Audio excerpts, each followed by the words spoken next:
So here we are taking a look at the knockout stages now of the Copa America. The competition has entered the latter stages, the business end, and we've still got all of the big names still involved. No casualties at this stage of the competition. We're going to take you through the quarter-finals and look at some of the big bets that might come through for you. I'm going to take a look at the game between Brazil and Paraguay. Of course, Brazil, hosts of this tournament, looking to try and do the business on their own patch. They haven't performed to the best standard so far. They have been booed off in the earlier stages of the group stage, but they still managed to top their group and are actually unbeaten since losing to Belgium at the World Cup last summer. So form isn't too bad. It's some of the star players that maybe haven't performed to the levels expected. Philip Coutinho's got a couple of goals, and Gremio forward Everton has got a couple of goals as well. He's a player certainly to watch out for. He's a best bet at evens to score any time in this game against Paraguay.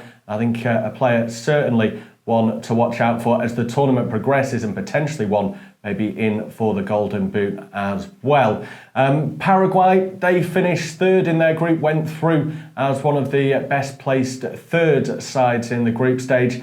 I think you have to expect Brazil to come through this one. Yeah, I'd certainly agree, Bobbie. Again, the hosts, I think a team that have got a point to prove. They're disappointed, haven't they, in the last couple of World Cups? So they need to get the job done, as do their big rivals Argentina, which brings us on to my game, the first I'll preview for you, Venezuela versus Argentina. That is the same day as Bobbie's first one on the Friday. You've got to say that Argentina should have too much for Venezuela, but my bet for this one, Bob, is 6-5, both teams to score. Just because Venezuela have to go for this one, they have to go all out in front of their fans that have travelled to Brazil. They've got the Salomon Rondon effect, the big man up front to try and unsettle those Argentinian defenders.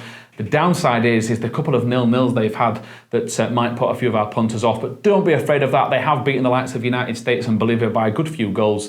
Argentina, they've scored 12 in their last 7, and I do fancy that they'll prove too much in the end, but I do think, Bobbie, that both teams to score will happen on Friday. Yeah, looks a good bet. There have been some high-scoring games at this competition so far, so maybe getting them in the knockout stages as well when there's a lot more riding on it. I'll look towards Saturday then. We've got 2 games coming up on that day. One of them is Uruguay against Peru. Uruguay very much a side full of stability. They've got some experienced players. The manager has been in charge for over 200 games now. Not often you get that on the international stage, but they do have that ability to grind out results, and the real nous, the likes of Luis Suarez, Edinson Cavani, been around the block more than enough times to know how to get results in these knockout games. And I think Luis Suarez looks a good bet. He's already scored a couple of goals in this tournament. He's at 5-4 to score any time. On the other side of things, you've got Peru, who have actually frustrated Uruguay. They lost the most recent game, but 3 of the last 4 matches have ended in draws.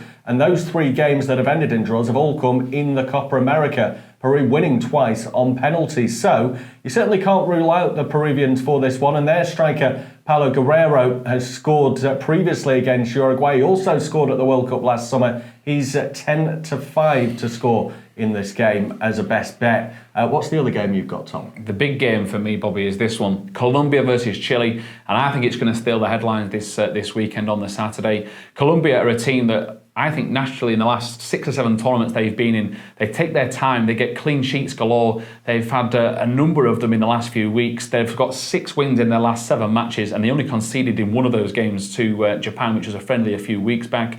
For me, this is where they're going to start to be tested though properly. They've got some attacking players that can score the goals. And Chile, of course, the defending champions 2 times in a row. They've conceded 12 goals in their last 8 games of Chile. They've scored 16. That's the team I think you want to be paying your money for to watch. I think it's a cracking price that Colombia, just because they've got that now of an unbeaten run, 6 in 7 that they've gone on to win, I fancy, by the way, as well, 5 clean sheets in a row for those. I just think this will be the time they'll concede, but they'll prove too much. And it's 9-2 best price for Colombia to win, but both teams to score.